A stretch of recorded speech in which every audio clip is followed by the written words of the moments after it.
Hi guys, I hope you all are doing great. हम लोग बात करें हमारे डेली करंट अफेयर सेशन की, जो सुबह 4 बजे अवेलेबल हो जाता है हमारे दोनों चैनल्स फिनेकुलर फ्रंटियर आईएएस पर। आज की तारीख है 24 सितंबर 2022। दोनों चैनल्स को सब्सक्राइब करें, बेल आइकन को जरूर प्रेस करना है ताकि हमारी आने वाली हर वीडियो की नोटिफिकेशन आपको मिल सके। हमारी दो वेबसाइट्स हैं sscjlpnekal.com और baljeetdhaka.com। साथ ही साथ for daily videos, PDF and monthly magazine आप हमारे टेलीग्राम हैंडल्स फ्रंटियर आईएएस और एसएस जलपनेकल ऑनलाइन को ज्वाइन जरूर करें। स्टार्ट करेंगे प्रीवियस क्विज के साथ। मैंने आपसे पहला क्वेश्चन पूछा था कि किस देश ने पहली बार जंगली आर्कटिक भेड़ियों का सफलतापूर्वक क्लोन बनाया है। करेक्ट आंसर था चाइना। और दूसरा क्वेश्चन पूछा था कि ऑस्कर 2023 में आधिकारिक प्रविष्टि के रूप में किस भारतीय फिल्म ने प्रवेश किया है। करेक्ट आंसर था छेलो शो। स्टार्ट करेंगे, फर्स्ट क्वेश्चन है केंद्रीय वित्त मंत्री निर्मला सीतारमण ने कौन सा ई लर्निंग प्लेटफॉर्म लॉन्च किया है। करेक्ट आंसर है भारत विद्या। डिटेल्स देख लो। तो केंद्रीय वित्त मंत्री निर्मला सीतारमण ने 21 सितंबर 2022 को एक ई लर्निंग प्लेटफॉर्म भारत विद्या का शुभारंभ किया। भारत विद्या ओरिएंटल और दक्षिण एशियाई अध्ययन के लिए एक ई लर्निंग प्लेटफॉर्म है। इस ई लर्निंग प्लेटफॉर्म को भंडारकर ओरिएंटल रिसर्च इंस्टीट्यूट बोरी द्वारा डिजाइन और विकसित किया गया है।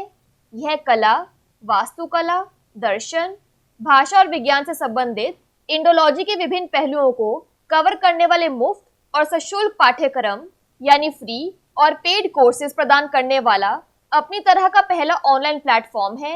इस मंच के माध्यम से 6 पाठ्यक्रम वेद विद्या, भारतीय दर्शन शास्त्र, संस्कृत शिक्षा, महाभारत के 18 पर्व, पुरातत्व के मूल सिद्धांत और कालिदास और भाषा प्रदान किए जाएंगे।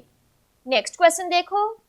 पीएम मोदी ने हाल ही में किस राज्य में पर्यावरण मंत्रियों के राष्ट्रीय सम्मेलन का उद्घाटन किया। करेक्ट आंसर है गुजरात। डिटेल्स देख लो।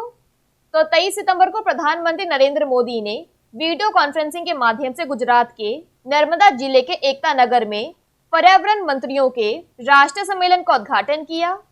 23 और 24 सितंबर को होने वाले इस 2 दिवसीय सम्मेलन का उद्देश्य जलवायु परिवर्तन, प्लास्टिक कचरे से निपटने, वन्य जीवन और वन प्रबंधन जैसे विभिन्न मुद्दों पर केंद्र और राज्य सरकारों के बीच और तालमेल बनाना है।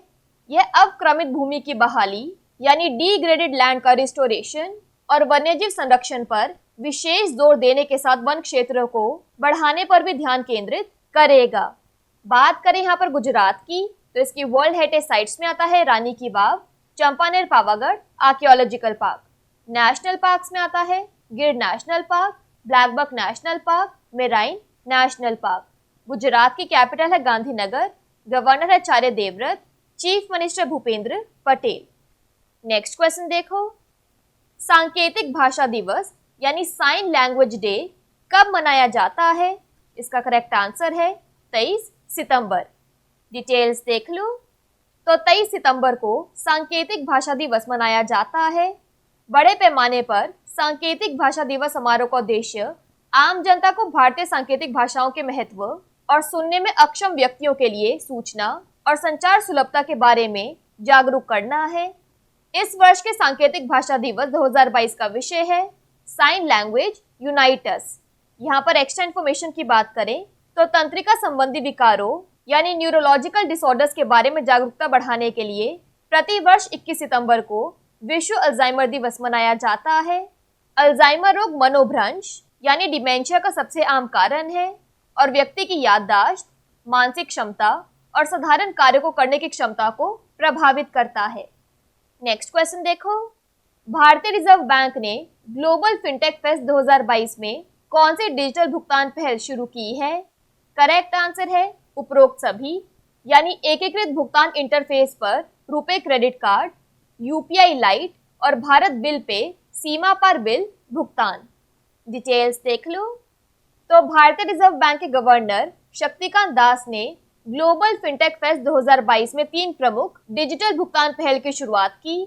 भारतीय रिजर्व बैंक द्वारा शुरू की गई 3 डिजिटल भुगतान पहल एकीकृत भुगतान इंटरफेस पर RuPay credit card, UPI lite और Bharat bill pay cross border bill भुगतान है। यूपीआई लाइट उपयोगकर्ताओं को तेज और सरल कम मूल्य के लेन देन के लिए एक सुविधाजनक समाधान प्रदान करेगा। नेक्स्ट क्वेश्चन देखो, यूएनईपी ने स्वच्छ जल निकायों के सार्वभौमिक लक्ष्य को प्राप्त करने के लिए भारत में किस सरकारी निकाय के साथ एक समझौता ज्ञापन पर स्वाक्षर किए हैं? करेक्ट आंसर है एनसीसी। डिटेल्स देख लो। तो राष्ट्रीय कैडेट कोर एनसीसी और संयुक्त राष्ट्र पर्यावरण कार्यक्रम यूएनईपी ने 22 सितंबर 2022 को नई दिल्ली में रक्षा मंत्री राजनाथ सिंह की उपस्थिति में पुनीत सागर अभियान और Tide Turners plastic challenge programme के माध्यम से स्वच्छ जल निकायों के सार्वभौमिक लक्ष्य को प्राप्त करने के लिए समझौता ज्ञापन एमओयू पर हस्ताक्षर किए। DG NCC lieutenant general Gurbir Pal Singh और resident representative UNEP Shri Bisho Parajuli के बीच समझौता ज्ञापन पर हस्ताक्षर किए गए। नेक्स्ट क्वेश्चन देखो, शिक्षा और कौशल विकास मंत्री ने हाल ही में स्केल ऐप लॉन्च किया है। आपको बताने की इसकी फुल फॉर्म क्या है? करेक्ट आंसर है skill certification assessment for leather employees. Details देख लो। तो स्केल ऐप का अनावरण 20 सितंबर को शिक्षा और कौशल विकास मंत्री धर्मेंद्र प्रधान ने चेन्नई में वैज्ञानिक और औद्योगिक अनुसंधान परिषद CSIR central leather research institute CLRI में किया था। यह ऐप चमड़ा क्षेत्र की शिक्षा, परीक्षण और रोजगार आवश्यकताओं के लिए वन स्टॉप समाधान प्रदान करता है। नेक्स्ट क्वेश्चन देखो, किस संगठन ने 2022 state of the education report for India artificial intelligence in education जारी किया है? करेक्ट आंसर है यूनेस्को। डिटेल्स देख लो। तो हाल ही में यूनेस्को ने भारत के लिए शिक्षा रिपोर्ट की 2022 की स्थिति शिक्षा में कृत्रिम बुद्धिमत्ता जारी की। यह वार्षिक रिपोर्ट का चौथा संस्करण है। रिपोर्ट को यूनेस्को नई दिल्ली कार्यालय के मार्गदर्शन में शोधकर्ताओं की एक विशेषज्ञ टीम द्वारा विकसित किया गया है। रिपोर्ट में भारतीय शिक्षा क्षेत्र में चुनौतियों और अवसरों का उल्लेख किया गया है जिन्हें AI द्वारा हल किया जा सकता है। नेक्स्ट देखो, उत्तर चैनल को पार करने वाले सबसे उम्रदराज भारतीय तैराक कौन बन गए हैं? करेक्ट आंसर है एल्विस अली हजारिका। डिटेल्स देख लो। तो वयोवृद्ध असमिया तैराक एल्विस अली हजारिका उत्तर पूर्व से उत्तर चैनल को पार करने वाले पहले व्यक्ति बन गए हैं। उत्तर चैनल उत्तर पूर्वी उत्तरी आयरलैंड और दक्षिण पश्चिमी स्कॉटलैंड के बीच जल डमरू मध्य यानी एक स्ट्रेट है। एल्विस और उनकी टीम ने यह उपलब्धि हासिल करने के लिए 14 घंटे 38 मिनट का समय निकाला। इसके साथ ही एल्विस नॉर्थ चैनल को पार करने वाले सबसे उम्रदराज भारतीय तैराक बन गए हैं। यह उन्हें तस्वीर में देख लीजिए। नेक्स्ट क्वेश्चन देखो, सबका साथ सबका विकास सबका विश्वास नामक पुस्तक किस नेता के चुनिंदा भाषणों का संग्रह है? करेक्ट आंसर है नरेंद्र मोदी। डिटेल्स देख लो। तो पूर्व उपराष्ट्रपति एम वेंकैया नायडू ने प्रधानमंत्री नरेंद्र मोदी के चुनिंदा भाषणों का संग्रह जारी किया। सूचना और प्रसारण मंत्रालय द्वारा आयोजित एक समारोह में केरल के राज्यपाल आरिफ मोहम्मद खान की उपस्थिति में सबका साथ सबका विकास सबका विश्वास प्रधानमंत्री नरेंद्र मोदी स्पीक्स मई 2019 मई 2020 नामक पुस्तक का विमोचन किया गया। पुस्तक विभिन्न विषयों पर प्रधानमंत्री के 86 भाषणों पर केंद्रित है।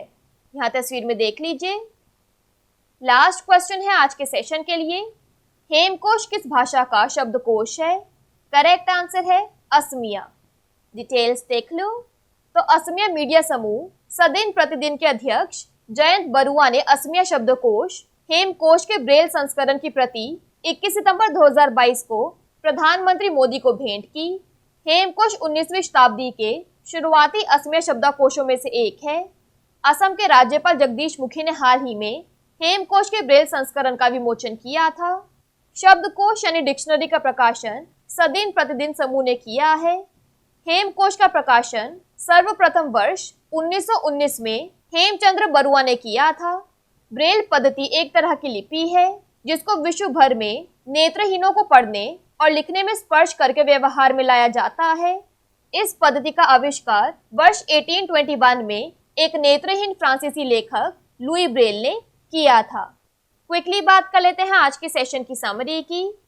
तो यूनियन फाइनेंस मिनिस्टर ने ई लर्निंग प्लेटफॉर्म भारत विद्या लॉन्च किया। National conference of environment ministers को पीएम मोदी ने गुजरात में इनॉग्रेट किया। साइन लैंग्वेज डे 23 सितंबर को मनाया जाता है। ग्लोबल फिनटेक फेस्ट 2022 में आरबीआई ने digital payment initiatives, RuPay credit card on unified payments interface, UPI lite और Bharat bill pay cross border bill payments को लॉन्च किया। Universal goal of clean water bodies को अचीव करने के लिए यूएनईपी ने एनसीसी के साथ एमओयू साइन किया। स्केल ऐप की फुल फॉर्म है skill certification assessment for leather employees. 2022 state of the education report for India artificial intelligence in education UNESCO ने जारी की। नॉर्थ चैनल को क्रॉस करने वाले ओल्डेस्ट इंडियन स्विमर बने हैं एल्विस अली हजारिका। सबका साथ, सबका विकास, सबका विश्वास पीएम नरेंद्र मोदी के सिलेक्टेड स्पीचेस का कलेक्शन है और हेमकोश असमीज डिक्शनरी है। बात कर लेते हैं आज के सेशन के क्विज फॉर द डे की। आपका पहला क्वेश्चन है, भारत ने संयुक्त सैन्य अभ्यास बढ़ाने के लिए किस देश के साथ समझौता ज्ञापन पर हस्ताक्षर किए हैं? और आपका दूसरा क्वेश्चन है, भारत की किस स्वास्थ्य पहल को संयुक्त राष्ट्र पुरस्कार से सम्मानित किया गया है? दोनों क्वेश्चंस हमारे प्रीवियस सेशन से हैं। इनके साथ नहीं आएगा तो उनको चेक कर लेना। दोनों चैनल्स को सब्सक्राइब करें, बेल आइकन को जरूर प्रेस करना है ताकि हमारी आने वाली हर वीडियो की नोटिफिकेशन आपको मिल सके। हमारी दोनों वेबसाइट्स और टेलीग्राम हैंडल्स को ज्वाइन जरूर करना है। Thank you so much. I will see you in my next session.